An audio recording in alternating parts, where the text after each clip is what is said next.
السجن أحب إلي مما يدعونني إليه. قال رب السجن أحب إلي مما يدعونني إليه وإلا تصرف عني كيدهن أصب إليهن وأكن من الجاهلين. فاستجاب له ربه فصرف عنه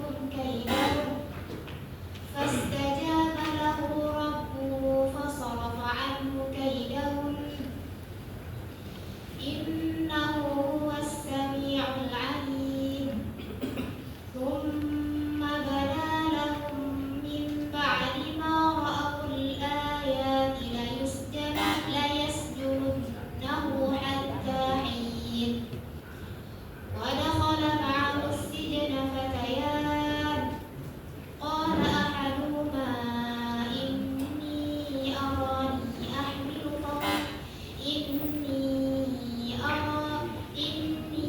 أراني أعصر خمرا.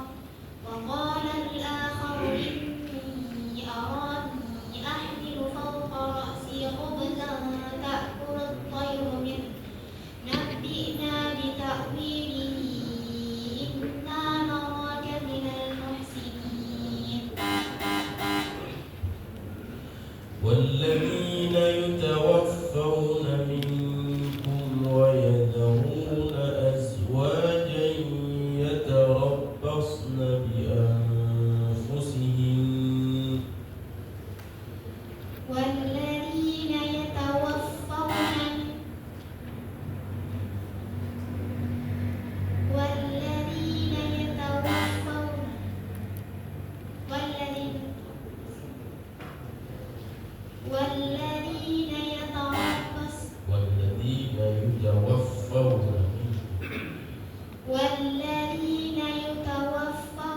منكم ويذرون أزواجا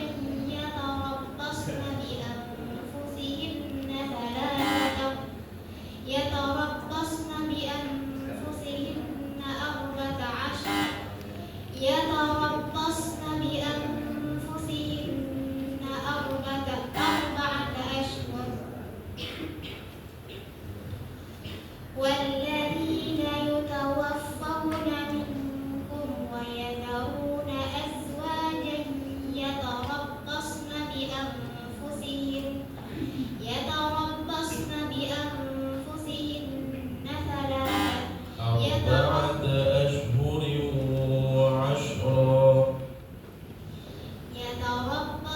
بأنفسهن أربعة أشهر وعشرا.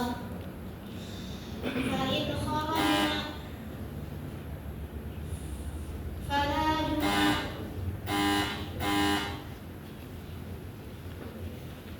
وعد الله المؤمنين والمؤمنات جنات تجري من تحتها الأنهار خالدين فيها. وعد الله المؤمنين والمؤمنات جنات تجري من تحتها الأنهار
Okay,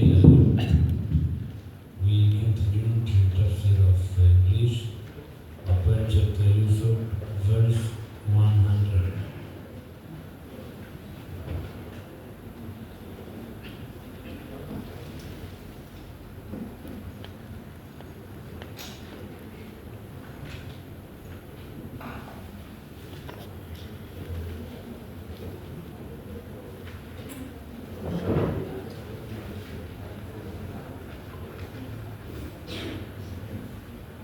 Please read verse 100. أعوذ بالله من الشيطان الرجيم. بسم الله الرحمن الرحيم. ورفع أبويه على العرش وخروا له سجدا وقال يا أبت هذا تأويل رؤياي من قبل قد جعلها ربي حقا وقد أحسن بي إذ أخرجني من السجن وجاء بكم من البدو من بعد أن نزغ الشيطان بيني وبين إخوتي إن ربي لطيف لما يشاء إنه هو العليم الحكيم. Okay, the meaning of the following should be released. رفع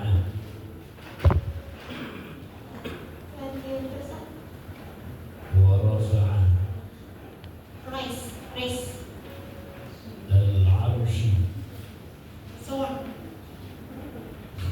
خروا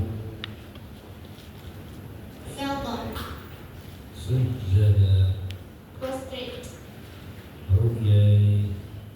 breathe. Okay, tell us the correlation between this verse and the previous verse.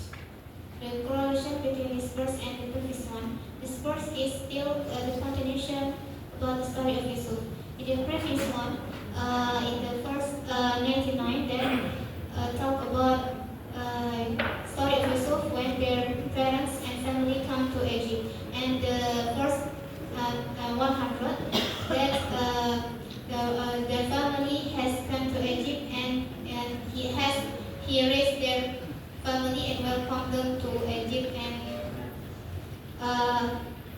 told that history come true.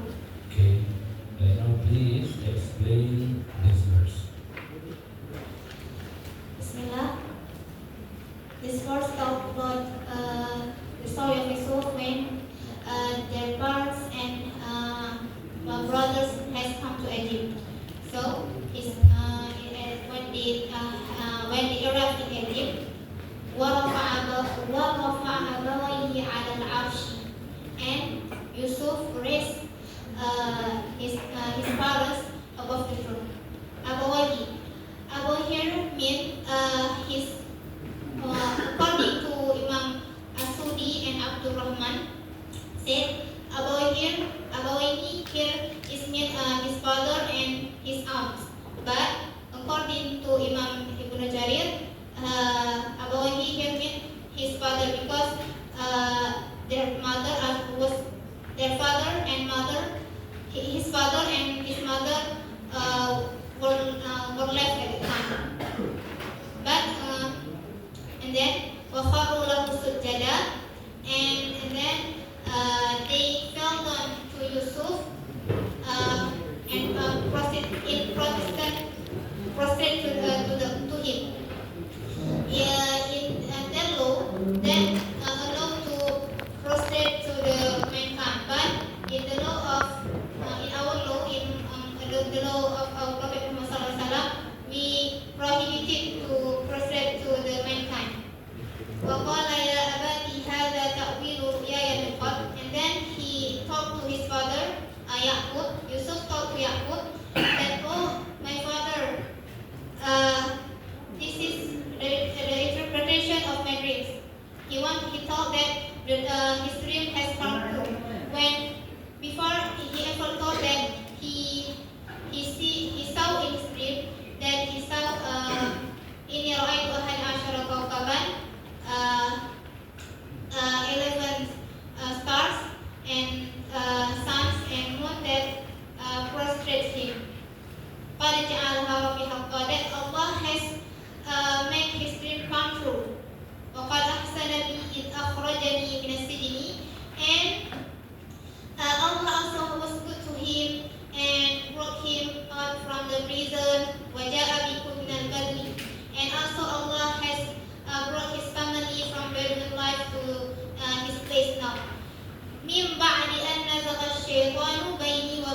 ikhwati. After Shaitan has discovered caused it means that some enemy between Yusuf and his brothers. Inna Rabbi latifun lima yasha. Indeed, Allah is gracious and kind to whom He wills. Innahu huwal alimul hakim. Indeed, He is the one who are all-knowing and wise. Okay, this ayat, one of the parts say, هذا تأويل الآية. Okay, if you dream about something, what will you do? If I dream something, I dream a good dream, I will pray to Allah to make it come true. But if I dream a bad dream, then I pray to Allah to not become it come true. Okay, what is the advantage of prostration according to Al-Quran and Hadith? In the law of Islam, we cannot prostrate to the mankind because according to hadith that Rasulullah SAW is only Allah gives one prostrate to his husband and her husband. If only Allah gives someone to prostrate